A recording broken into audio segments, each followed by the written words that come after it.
Hey everyone, it's Haze, and in today's video we're going to be discussing time travel in Miraculous and trying to make sense of it because as it stands right now, it doesn't actually make any sense. So before we go any further though, two things. First thing, my voice.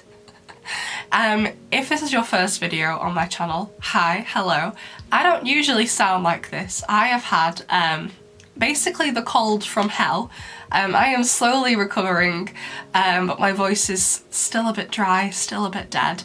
So please just excuse it. Don't worry, I am well enough to film. It's just a bit dry. And the second thing is, whilst I do know the general outline of this video, we're going to end up discussing things from previous seasons as well as currently in season 5. However, I have not read the show Bible, and most of the people who watch me have not read the show Bible, and we would like to keep it that way. So if you're going to comment under this video, please do not mention anything at all about the show Bible.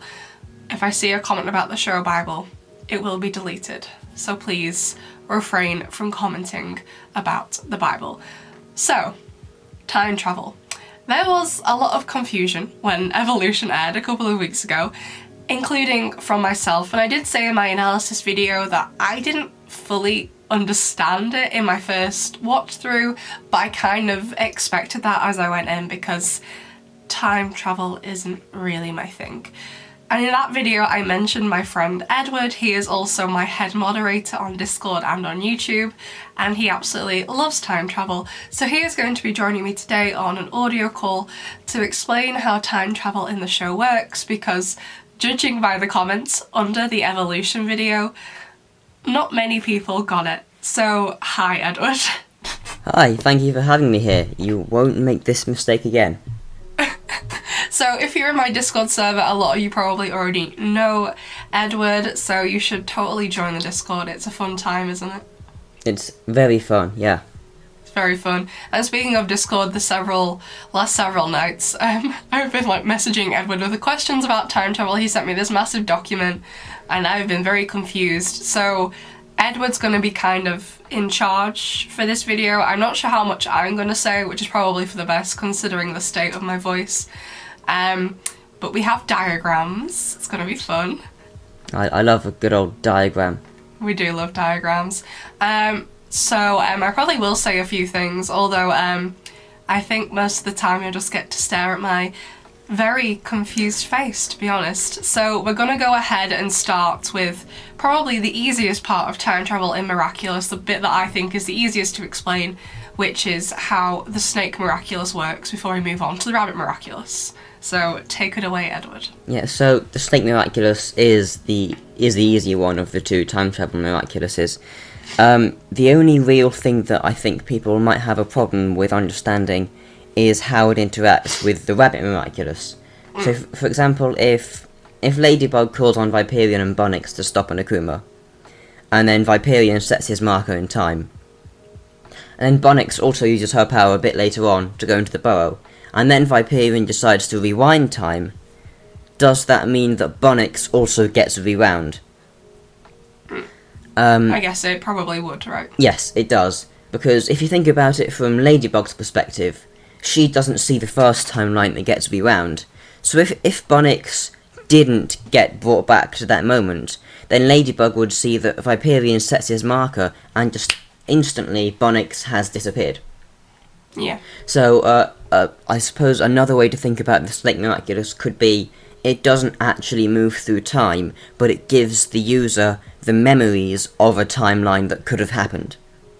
Yeah, like in Wishmaker, like Luca knows what to stop. You know, exactly. What's gonna happen. Yeah. So I think that in comparison to the rabbit, that's pretty easy. So before we talk more about the rabbit though, we're going to talk about some Russian bloke called Novikov and his theory. Yeah, what? Novikov. Yeah, oh, I keep spelling it wrong. I can't spell. As also, if you're in the Discord, you'll know I actually can't spell to save my life. However, before we move on to the rabbit, minor spoilers now for Harry Potter and the Prisoner of Azkaban, because Edward is going to explain it using that film. Yeah, so Novikov time travel is a type of time travel that is used in some fiction writing. Harry Potter and the Prisoner of Azkaban being one of those books. So at the end of it, Harry and Hermione use a time turner to travel back in time, where they save Buckbeak and Sirius. And this time travel that they use is Novikov time travel. The full name is the Novikov self-consistency principle. And what that means is that the time travel, it's all one self-consistent timeline, so that any time travel that they do has already happened in the past, if that makes sense. Yeah. So, in the book, Harry from the future, who's travelled to the past, throws like a rock at his past self to get him to look out the window. And that happens the first time round, before Harry time travels. He feels a rock and doesn't know where it came from. Then he goes to the past and he throws the rock and he realises, oh, it was me. Yeah, because like you see Harry and Hermione, Hermione's like, we're not leaving, why aren't we leaving? Then they see the rocks top of the pumpkins and they throw them themselves like, oh, it was us in this massive big loop, which is basically what it is. It's a massive loop, isn't it? Yeah, it's just a big loop of time travel. The most famous example in Harry Potter, though, is when Harry is about to die from the Dementors which are attacking him, and he sees a mysterious figure who uses the Patronus charm and saves his life. And at first he thinks it was his dad, even though his dad's dead. But then he travels back in time and he realises, oh no, I saw myself stepping out and casting that charm. So he does it and saves his past self. Exactly. So that probably sounds, even if you haven't seen Harry Potter, that kind of loop thing probably sounds a bit similar, because we see it kind of in both Time Tagger and in Evolution. Yeah.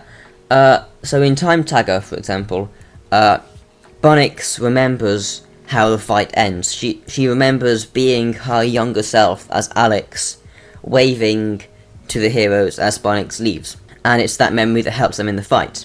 So that, again, is a loop, because she remembers the same timeline. It's not like she made a new timeline when she travelled to the past. The Bunnix that travelled there has the memories of the timeline that she is currently sort of creating with her time travel. I feel like I could have worded that a lot better. No, I think that's, like, so Alex remembers it when she was younger, so to her this has technically already happened for all the Bullocks. This has already happened, right? So the whole thing is in a massive loop. It's already happened, it's going to have to happen again, and I guess it's technically going to still happen again, because now present Alex, the one currently in the show, is going to grow up to when Chris is older, so it's still got to happen one more time, technically, I guess, in and then the way we're watching the show. And then she's going to travel back in time and meet younger Alex, who's going to grow up and travel back in time, and so on. So Time Tag is in this massive loop that's going to keep reoccurring and forever. This kind of loop, this Novikov loop, is also sort of present in Evolution, but there's more on that later. It's a bit more complicated. Yes. So, however, the other time travel episode is Cat Blanc, which is not, it doesn't fit into the self-consistency theory. So, do you want to talk about that, Edward? Yeah, so, if a timeline is self-consistent, if it's obeying the Novikov principle, then there's no, actual way to change the future. Harry always didn't die from the Dementors. He always got hit by that rock in every single time. There's no way to change the outcome, there's just a way to keep the same outcome happening. Yeah. In Cat Blanc, this very noticeably does not happen, because the entire world gets destroyed, and then that gets sort of redone. Yeah. The entire premise of Cat Blanc is to stop Cat Blanc from happening. Exactly. As I said, the Novikov principle is a way that time travel works in some works of fiction, and it's fine to use it or not in whatever you're writing, a film, book, whatever, but you can't pick and choose. You have to have rules for your system. So when the show decides to obey Novikov in Time Tagger, and then it breaks it in Cat Blanc, that causes quite a lot of confusion, because no one actually knows what the rules are. Yeah, exactly. Like, Novikov is it's called self-consistent, it has to stay consistent, so Cat Blanc is inconsistent. Exactly. Which leads me to my theory, that the reason that the Rabbit in Miraculous was able to obey Novikov in one episode, and then break it in another, is there's something to do with some sort of power-up. So, possibly Ladybug at some point will find a new recipe, like the space power-up or the water power-up, and she will find one for the Rabbit Miraculous, which can, when it's being used, it will allow the user to obey Novikov or not. There's different power-ups for obeying it or not.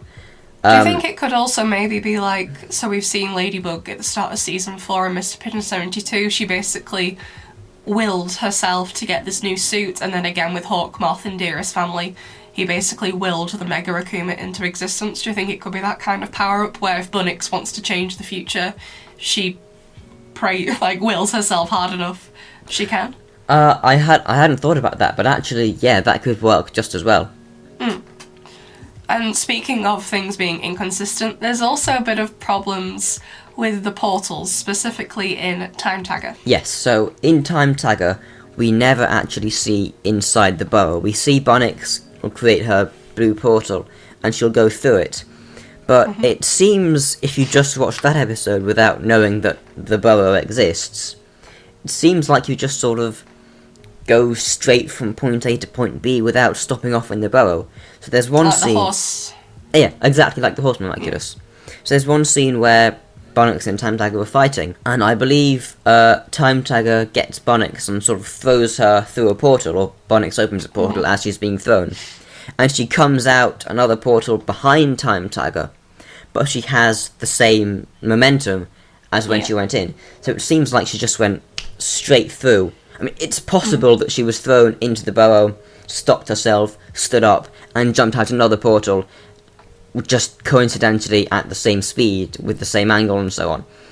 But I'm not sure. I think it's more likely that it's just a straight A to B, like the Horse Miraculous. Well, we also see in that episode, right at the end, doesn't older Ladybug reach through? Oh yeah, she does. So that doesn't seem like she's in the burrow, it's like she's in future Paris and has literally just stuck her hand through a portal. So again, we have this sort of inconsistency, where the portals and the time travel works one way in Time Tagger, but it works a different way in Cat Blanc and all the other episodes. Yeah, so as we see in Cat Blanc in Evolution, to get to a different point, especially to Evolution, to get to a Lady Wi-Fi to Hero Stage, whatever episode Hawkmoth was going to, he had to find the right portal in the burrow. He couldn't just run between point A and point B, he had to go through the burrow. So Time Tagger's really inconsistent with that. So I think, it's undoubtedly just a mistake on the show's part. Time Tagger was the first episode with the Rabbit Miraculous, so they probably didn't know what they were doing. But it's canon now, whether we like it or not. Yes. So the only explanation that I can think of is that whatever changes the way the power works, if it's a power-up or if it's something that Alex sort of wills into existence, that also affects what the portals look like. So if it's obeying the Novikov rules, like it is in Time Tagger, then the portals are sort of horse portals, if you will, straight A to B. But if it's not obeying Novikov, if it's a Cat Blanc type episode, then you will have to go through the burrow. So I think my biggest issue with the Rabbit Miraculous has been an issue with me that I've had for a while now, is that it does always seem like from seasons 1 to 4 anyway, not so much now, but from seasons 1 to 4 it seemed like there have been 2 Miraculouses, because in Timebreaker Alex receives that watch for her birthday, which we find out in Time Tagger is actually the Rabbit Miraculous. But at the same time, from season 2 onwards, we've seen the Rabbit Miraculous in the Miracle Box. We see it in Kwame Buster, and we know it's in there, for example, when Gabriel takes them all out at the end of season 4. So, to me, it always seems like there's been 2 Miraculouses, but there can't be, there's only one. So, how does that work? Yeah, so that is... It's very confusing. It took me a long time to try and explain as well. I want to say, I don't believe that the show has thought this through in the slightest. I want to make that clear. I don't think they have either, no. This is just me trying to desperately find any semblance of consistency. It's logical to assume that the Miraculous in the Miracle Box, in Master Fu's Miracle Box, is is the first. It was created with the other ones. It was kept in that miracle box, sort of with all the other ones. So that would be the start of its timeline. Mm-hmm. And we know that the end of its timeline has to be where it gets cataclysmed while Bunnix is fighting Time Tagger in the future. And it doesn't get repaired. I rewatched the episode specifically for this. Bunnix closes her portal before Ladybug throws her lucky charm, so the magic butterflies do not repair the Miraculous after that. So it's gone. Yeah. So what happens in between those 2 points is the question. Mm-hmm. I don't think there are 2 Miraculouses. I mean, there can't be. Yes, so. there can't be, yeah. Yeah. We don't know much about the history of the Miraculouses, but it seems they're pretty unique objects, so I don't think it's likely that 2 identical ones would be created, especially with 2 Fluffs. I'm not sure how that would work.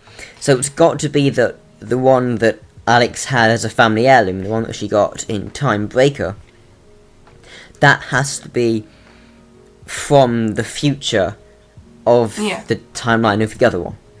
Because we know the other one is real. We see Gabriel. That's the one he takes out of Ladybug's yo-yo, and the one he uses. So we know it's real. It's not fake. Exactly. So at some point we have to assume that someone takes the Rabbit Miraculous, the one that comes out of the miracle box, the one that currently Alex now has. At some point that will go from Alex's possession into the past, where it will become a Kubdal family heirloom, make its way to a slightly younger version of Alex in Timebreaker, and then get passed on to older Alex in Time Tagger, and then get taken away.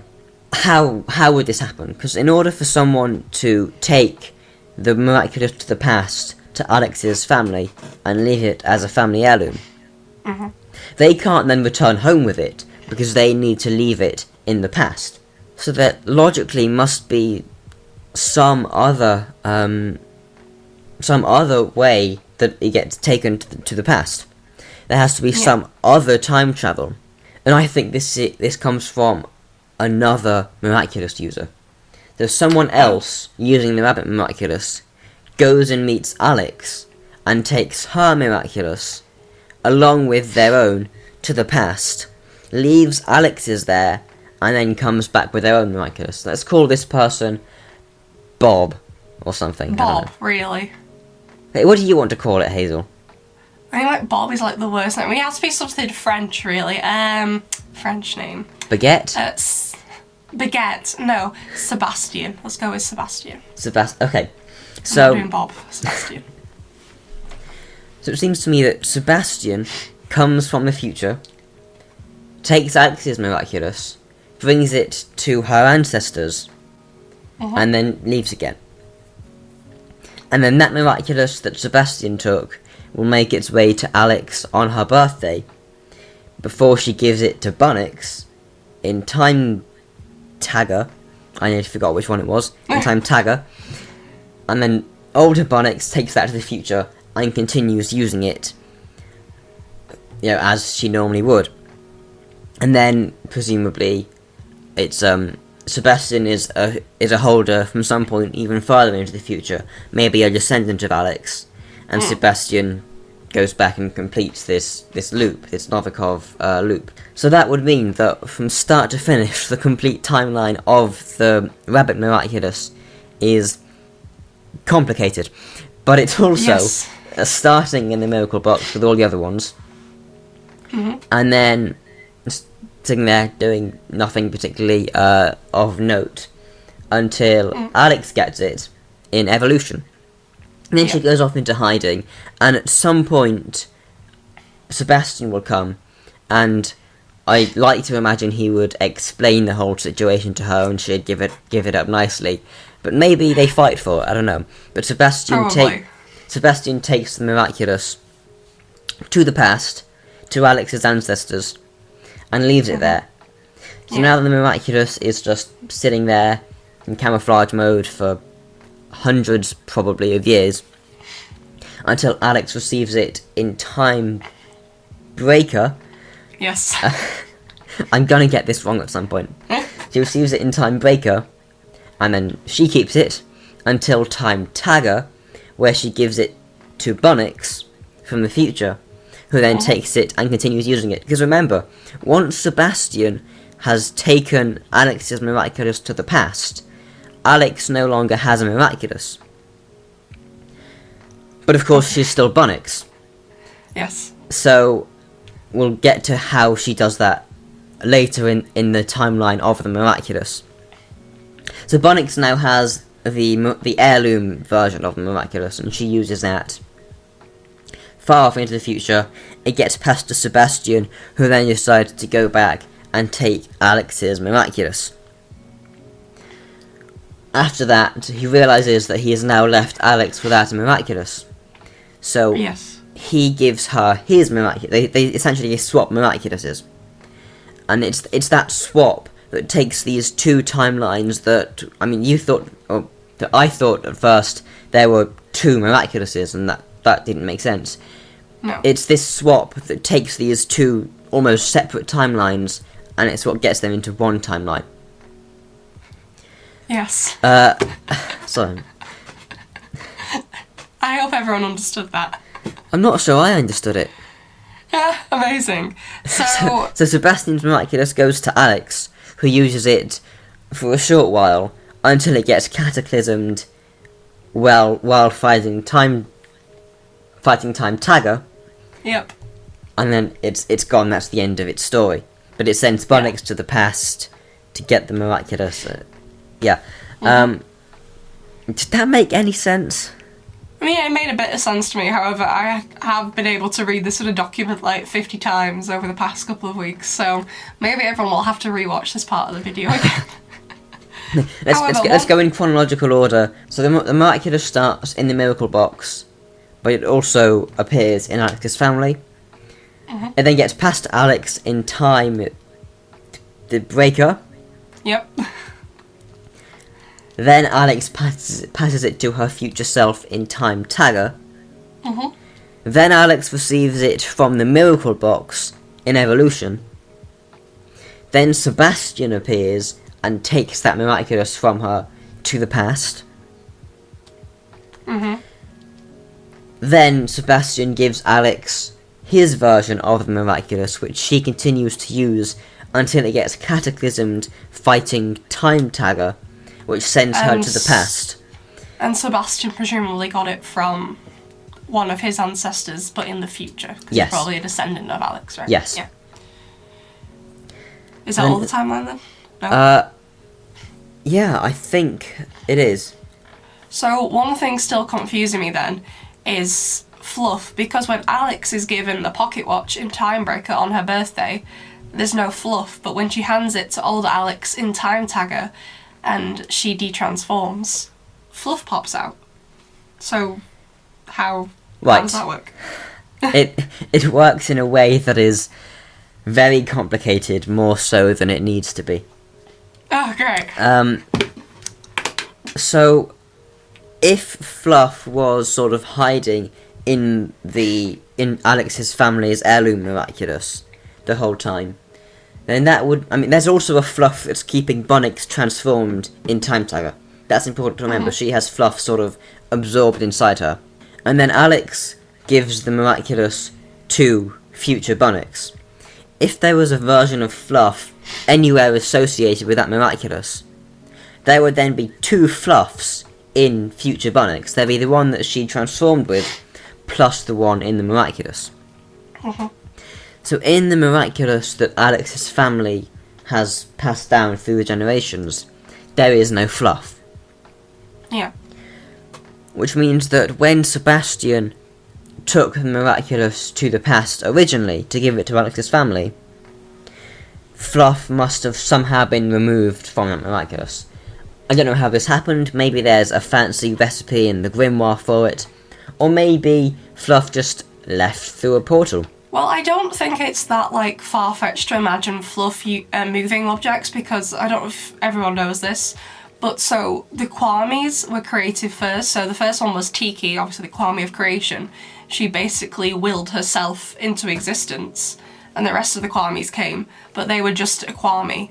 And then later on, a really old wizard, like talking older than Master Fu, made the objects so the Kwamis could harness their powers. As we've seen, bad things tend to happen when the Kwamis use it themselves. We know years and years ago, Plague destroyed Atlantis, also killed all the dinosaurs. So bad things happen when the Kwamis aren't using their power through an object and with someone else using the object to harness the power. So I don't think it's that far-fetched to believe a Kwami can move an object because they weren't ever attached to objects in the first place. They only are now. Plus what we're seeing at the minute with Gabriel and the rings. I'm not 100% on how they work just yet, but he seems to be able to move their power from the original Miraculous piece of jewellery into this ring through a person in some kind of way. So I don't think it's that far-fetched to think you can disconnect a Kwami from that object and move them to a different object or to no object at all, since they never were actually connected to objects in the first place. Exactly. If Fluff has been taken away from the Miraculous, then I assume that version of Fluff would have stayed with Alex, as Alex uses Sebastian's Miraculous, which obviously means then that Sebastian's Fluff doesn't have a Miraculous, so Sebastian's Fluff just kind of floats there with him, I guess, not having any jewels to go into. Just be having a fun time hanging out together, basically. Yeah, best buds. So that version of Fluff just skips out the entire centuries as the family heirloom, and the Miraculous gets cataclysmed, which breaks the Miraculous, but it doesn't break Fluff. Fluff is still sort of absorbed in future Alex, who is now unable to de-transform because she doesn't have a Miraculous. So Fluff is basically stuck, absorbed into her. That is until Alex comes along with the Miraculous that Fluff was parted from before, and then that is a way for Fluff to escape when Bunnix de-transforms in Time Tagger.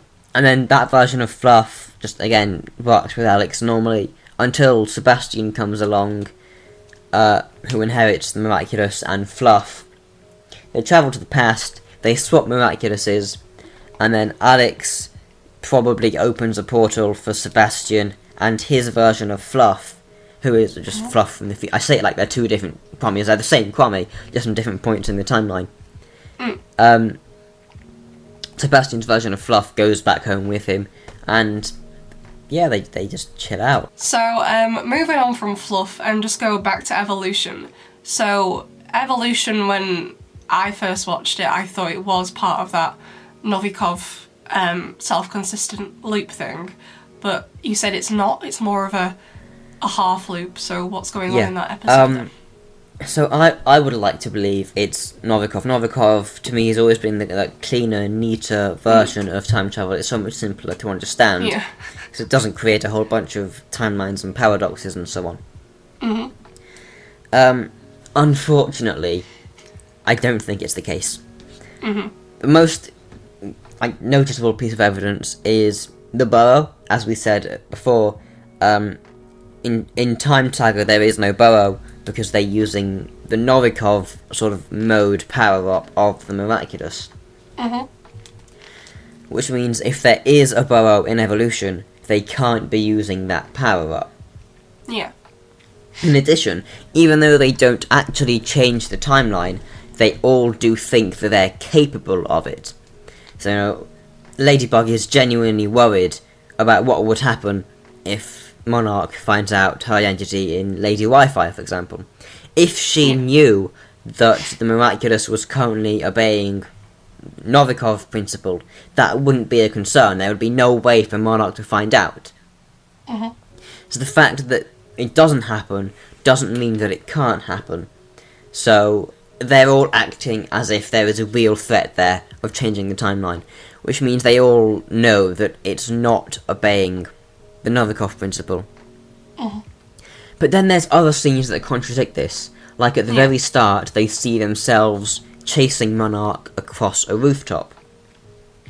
They see themselves from the future. And that's a loop, because they see it the first time, and they do the time travel, and it happens again the second time. So how does this Novikov, but also not Novikov thing happen? This sort of self-consistency, inconsistency. I'm far too proud of that. Go on then, explain Well, how does it work. Here comes something I call a half Novikov loop. So imagine a timeline where Ladybug and Cat Noir don't see themselves chasing Monarch across the roof. Mm-hmm. What changes there? Nothing. That was a trick question. Sorry, my voice. Nothing changes there. Bunnix still appears and's like, Mini Bug, Kitty Noir, we need to stop Monarch. Follow me into the burrow. I'm not sure if she said Kitty Noir, if I made that up. She calls them that. Yeah, I watched Time Attack the other day. She calls them that. Okay, good. So they go into the burrow. They still haven't seen themselves across the rooftop, but again, nothing changes. They still find Monarch. They still fight him. Bunnix still gets venomed. And they time travel across the timeline. Eventually, they land on the rooftop. And because this isn't Novikov time travel, that means they are creating a different timeline when they do that. In this timeline, they create alternate versions of themselves which did see themselves across the rooftop. Mm-hmm. Now, those alternate versions are going to get taken in by Bunnix, stop Monarch, time travel all across the timeline, and land on the rooftop. So what you're saying is it has to have a starting point. It won't always be in a continuous loop. And it will, I guess, create a new timeline, but that new timeline is literally identical in every way to the old one. So, functionally speaking, it's a loop. They're going back and creating the same timeline over and over. Yeah. So it's a loop that started with a separate timeline, but after that, it's the same one over and over. Mm-hmm. Yeah. So that's a half loop, if you will. The only condition... It's because they know they've got to do it, basically. Yeah. Is that why it starts? Yeah. Yeah. So the only sort of condition for a half loop to happen is there must be a possible timeline in which the loop starts, but its effects weren't seen. So for that scene with the rooftop, it's entirely possible for them to have started that loop by chasing him across a rooftop. They didn't need to have seen themselves running in order to create that timeline with them running. Yeah. So this explains pretty much most of the Novikov scenes in Evolution. Like Master Fu, for example, when they meet him, and I believe someone confirmed on Twitter that that's the reason Fu chose Marinette and Adrian, because he remembered them. I mean, assuming Guardians have some magic way to see through quantum masking, of course. Or they forgot about quantum masking. Well, yeah, I mean, I think the only time I've ever actually brought it up in the show is in the New York special, because we all know, so in Dark Cupid, the poem Adrian writes Ladybug, he says she has bluebell eyes, so she knows what eye colour she has. Like, he does kind of know what she looks like, but just for whatever reason, he just can't see it. Like, you know what I mean? Yeah. Like, he knows she has blue eyes, but other than that, he's like, I have no idea who she is. Yeah. I think quantum masking just makes them all thick. Yeah, it's the excuse, like, they're all stupid, but they're stupid for a reason. They're stupid because magic said so. Yes. So yeah, assuming that Fu can see past this quantum masking, someone on Twitter confirmed that the reason he chose those two people to hold the Miraculous is because he had already seen them in the past and remembered them. But obviously this is a Novikov loop, which can't happen because they weren't using Novikov time travel in Evolution. Yeah. So instead it's a half Novikov loop, which means that originally there must have been one timeline in which Fu chose Marinette and Adrian, and he didn't remember them, he just chose them by chance, I suppose. Yeah. And they ended up with Miraculous. They went back, created a new timeline where Fu did remember them, and that's the one that we are seeing in the show. And I like this not only from a time travel perspective, but also as a fan of the show. Because when I learned that was the reason Fu chose them, I thought it kind of took away from the way they were chosen, because, like, Fu, or at least we thought Fu chose them because they were good people. They each saved him or did an act of kindness to him. So finding out that wasn't what got them the Miraculous, it was only because they had already had it, and there was nothing special about them. It could have easily been anyone who caused that Novikov loop. I kind of didn't like that, but I do like this explanation, because now it shows that there was a timeline where they were chosen simply on their pureness, or whatever the hell Fu was looking at. So it means they are actually worthy holders in their own rights, not just because of luck. Yeah, I mean, it does kind of seem like Looking Origins, like, oh, this girl's sort of getting run over and she gave me a macaron. She could have it. I always assumed that Fu had done those experiments to more people than we saw. Yeah. In the show. Yeah, that's a different video. So yeah, the half Novikov loops explain almost all of these seemingly Novikov events in evolution. Almost. Go on. Because there's one big one that doesn't work. Okay. And that's Bunnix. How does she exist? She must have come from a future where she, as a younger version of herself, had got the Miraculous. Obviously. Yes. But so for her, the events of evolution have already technically happened. But Alex only gets the Miraculous because Monarch is defeated with the help of future Bunnix. Which means that Bunnix comes from a timeline where she had already existed. It's a Novikov loop. But it can't be a half Novikov loop, because the condition for a half Novikov loop is, as I said, there's a timeline where the cause is possible without the consequence of that new timeline. That's not possible. With the rooftop, them seeing themselves running across doesn't make them more or less able to start that loop. With this, Monarch being defeated hugely has an impact on whether this loop can start. For a half Novikov loop, there has to be an original timeline in which Bunnix did not come to help the heroes. And in that timeline, Alex would never get the Miraculous. There would never be a new timeline started, and that because loop Monarch would win. Exactly. Sure. Yeah. So here we have a problem. How on earth will Alex ever get her Miraculous, assuming there is an original starting timeline where there is no help coming from the future? Because they need some sort of time travel access. They need some Rabbit Miraculous. Yeah. They can't get it from the future because Monarch will keep it into the future. So it has to come from the past.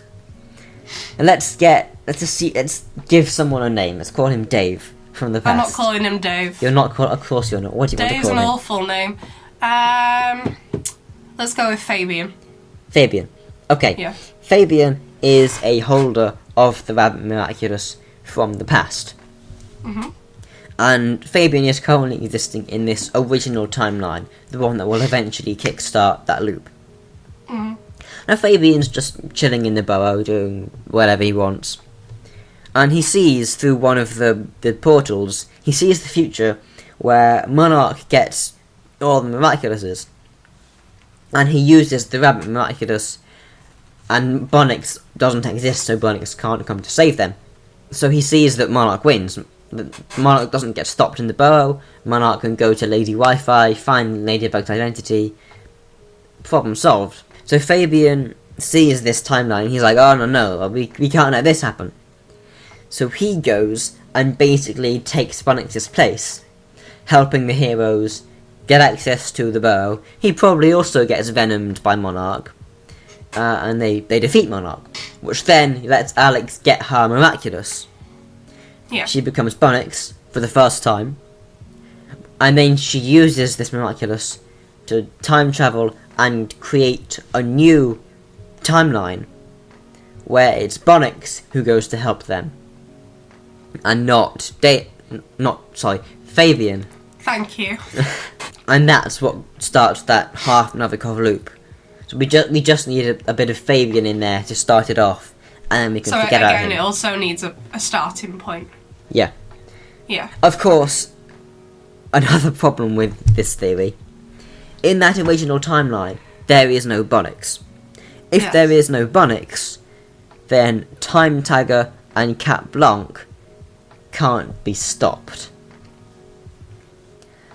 And my answer to this is pretty similar. It's Fabian. He sees these events and he's like, okay, I'm going to go and stop this too. So basically in this timeline we have a Bunnix who is from the past, and he's called Fabian. And that's pretty much my magic cure everything button. Yeah. But I understand that. So, in summary, would you agree that even though you have tried very hard to make sense of time travel in Miraculous, the way it's explained currently in the show doesn't make any sense, and you probably think Thomas Astruc has no idea what he's doing where time travel is concerned? Absolutely. Yes, he has no clue what's going on. In fact, the next episode that the Miraculous appears in, I am 100% certain something is going to happen that will ruin... I've done my best, Thomas. I've tried to help. You have. He's just going to ruin this whole theory, and then it's like he wants the show to fail. Well, just where time travel's concerned. I remember... Well, yeah. In terms of time travel. Edward sent me a version of the document for this video before Evolution aired, and then after Evolution he was like, yeah, I've had to make some changes. And I had to make so many changes. Yeah, the first time you sent me this document before Evolution, it was about 8 pages long. When you resent it me, it was 14 pages after Evolution. Yeah. So yeah, this is why I don't write time travel, because it just opens up for stuff like this to happen, and I'm not clever enough to sort it out, so I'm just like, you know what, I will never do it. I just won't. Forget it.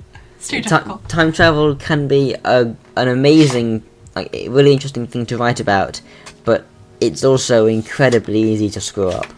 Yeah. You have to be careful, and Thomas was not that. Yeah. Okay, so that was how time travel works in Miraculous.